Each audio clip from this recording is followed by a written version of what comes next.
नमस्कार, मेरा नाम डॉक्टर सुवर्चला है। जीवा फर्टिलिटी सेंटर्स में साइंटिफिक डायरेक्टर हूँ। यूट्राइन फाइब्रॉइड्स यूट्रस के मसल और टिश्यू से तैयार होते हैं, मतलब बड़ा होना शुरू होते हैं। ये नॉन कैंसरस होते हैं, बट जब ये इंट्राम्यूरल फाइब्रॉइड्स के नाम से जाने जाते हैं तब ये यूट्रस के वॉल के अंदर बड़े होने शुरू होते हैं। ये बहुत कॉमन टाइप ऑफ फाइब्रॉइड्स है। यूजुअली जब महिला 30 to 40 एज की होती है तब ग्रो होना शुरू होती है, बट किसी भी एज में हो सकता है।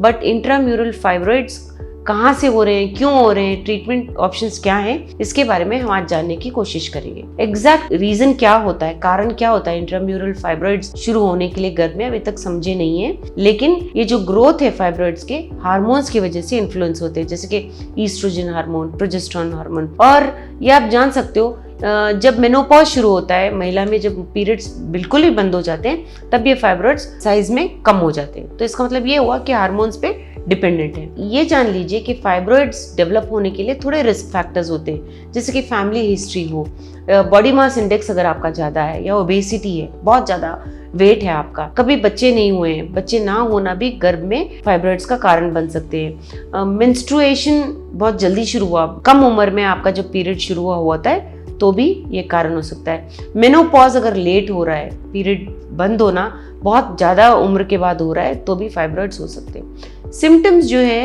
यूजुअली बड़े होने के लिए फाइब्रॉइड्स टाइम लगते हैं, लेकिन सिम्टम्स साइज और लोकेशन के ऊपर आधारित होते हैं। 20 to 50% औरतों में ट्रीटमेंट दिया जाता है, लेकिन कभी कभी इसके बारे में पता भी नहीं लगने के चांसेस होते हैं। सिम्टम्स क्या होते हैं? पेल्विक और लो बैक पेन होना, पीरियड्स का बहुत ज्यादा दिनों तक होना, एनीमिया होना, ब्लीडिंग और स्पॉटिंग, पीरियड्स के बीच में भी ब्लीडिंग होना, स्पॉटिंग होना, पेट में बहुत भरा भरा लगना, क्योंकि फाइब्रॉइड बहुत बड़ा हो जाता है कभी कभी, तो पेट में बहुत भरा भरा लगना, इंटरकोर्स के दौरान पेन होना, ये सब सिम्टम्स होते हैं। सो ट्रीटमेंट ऑप्शंस क्या होते हैं? ये अप्रोच जो है कुछ फैक्टर्स के ऊपर डिपेंडेंट होता है। फाइब्रॉइड का साइज क्या है, कितने हैं, लोकेशन क्या है, सिम्टम्स क्या हैं आपके, इन सारे कंडीशंस पे आधारित होते हैं ट्रीटमेंट ऑप्शंस। तो अगर आपको कोई सिम्टम्स नहीं हो रहे हैं तो जरूरी नहीं है कि आप ट्रीटमेंट लें, लेकिन रेगुलरली अल्ट्रासाउंड, पेल्विक एग्जामिनेशन कराइए आपके गायनेकोलॉजिस्ट से, ये देखने के लिए कि कहीं फाइब्रॉइड बढ़ तो नहीं रहा। सो बढ़ने की आशंका जब होती है तब आपको ट्रीटमेंट ऑप्शंस बताए जाएंगे। सो ट्रीटमेंट के पहले तो आपके सिम्टम्स समझना जरूरी है। पेन बोला मैंने, डिस्कम्फर्ट, बवल मूवमेंट ठीक से ना होना, एनीमिया होना, एक्सेसिव ब्लीडिंग होना, ये सारे जो है मेनली जो सिम्टम्स हैं उसके ऊपर आधारित होते हैं। लेकिन मेन चीज ये है कि कितने फाइब्रॉइड है, साइज क्या है, लोकेशन क्या है, स्पेसिफिक सिम्टम्स क्या हैं आपके, क्या आप प्लानिंग कर रहे हैं प्रेगनेंसी के लिए, यूट्रस रखने के लिए प्लानिंग कर रहे हैं, ये सब क्वेश्चंस जरूर आते हैं गायनेकोलॉजिस्ट के ट्रीटमेंट ऑप्शंस के लिए। तो ट्रीटमेंट ऑप्शंस क्या है? मेडिकेशंस, कभी कभी सिर्फ मेडिकेशंस दिए जाते हैं पेन या डिस्कम्फर्ट को कम करने के लिए जब आपके फाइब्रॉइड्स बहुत छोटे होते हैं। आयरन सप्लीमेंटेशन दिए जाते हैं क्योंकि आपको ब्लीडिंग बहुत ज्यादा होने की सिम्टम्स हैं, तो कभी कभी एनीमिया होने के चांसेस की वजह से आयरन सप्लीमेंटेशन दिए जाते हैं। बर्थ कंट्रोल पिल्स दिए जाते हैं, कभी इंट्रा यूट्राइन डिवाइसेस, इंजेक्शंस वगैरह भी दिए जाते हैं क्रैम्प्स और ब्लीडिंग कम करने के लिए। गोनाडोट्रोफिन रिलीजिंग हार्मोन एगोनिस्ट करके हार्मोन्स होते हैं, ये भी दिए जाते हैं फाइब्रॉइड्स को श्रिंक करने के लिए।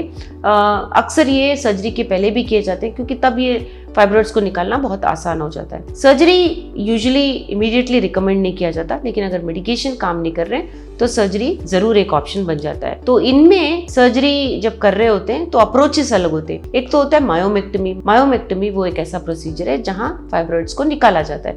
मायोमेक्टमी हिस्ट्रोस्कोपी द्वारा किया जाता है, जिसमें एक बहुत पतला सर्जिकल टूल आपके वजाइना सर्विक्स से अंदर जाएगा और उसी हिस्ट्रोस्कोपी के दौरान इस मायोमेक्टमी को कर दिया जाएगा। या लैप्रोस्कोपिकली भी किया जाता है, जहां पेट से बहुत छोटे छोटे होल्स करके जो लैप्रोस्कोप होता है उसको यूट्रस में डाला जाता है और जो फाइब्रॉइड्स हैं उन्हें बाहर निकाला जाता है। लैप्रोटमी भी एक बहुत इंपॉर्टेंट प्रोसीजर है जहां पे यूट्रस में एक बहुत बड़ा होल करके उसे निकाला जाता है। हिस्टेक्टमी के बारे में भी जान लीजिए। जब बच्चे पैदा हो गए हैं या बच्चे पैदा करने की आशंका नहीं है या उम्र ज्यादा हो गई है तो यूट्रस को भी निकालना एक ऑप्शन बन जाता है, जिसे हिस्टेक्टमी कहा जाता है। लेकिन ऑफ कोर्स ये बहुत इंपॉर्टेंट है, प्रेगनेंसी प्लान कर रहे हैं अगर तो हिस्टेक्टमी नहीं कराना चाहिए। यूट्राइन फाइब्रॉइड एम्बोलाइजेशन भी एक प्रोसीजर है जहां फाइब्रॉइड के ब्लड फ्लो को कट ऑफ कर दिया जाता है, जिसकी वजह से वो श्रिंक हो जाता है, उसके मास को हम कम करने में सक्सेसफुल हो जाते हैं। फिर आता है रेडियो फ्रीक्वेंसी एब्लेशन। इसमें छोटे फाइब्रॉइड्स को ट्रीट किया जाता है, जिसमें माइक्रोवेव एनर्जी पास किया जाता है और हीट से उस टिश्यू को डिस्ट्रॉय कर दिया जाता है। तो ये हुए ट्रीटमेंट ऑप्शंस।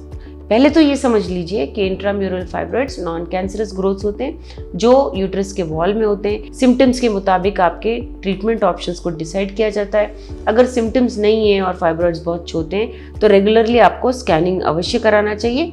लेकिन अगर सिम्टम्स आपके डे टू डे लाइफ में इंटरफेयर कर रहे हैं, बाधा डाल रहे हैं, तो ट्रीटमेंट ऑप्शंस अवेलेबल है। आपको उनके बारे में अवश्य गायनेकोलॉजिस्ट की सलाह के द्वारा एक निर्णय जरूर लेना चाहिए। इसके बारे में और जानकारी के लिए अवश्य जीवा फर्टिलिटी सेंटर्स आइए। Thank you. A lot of effort has gone into making this video. Please like and subscribe us. Thank you.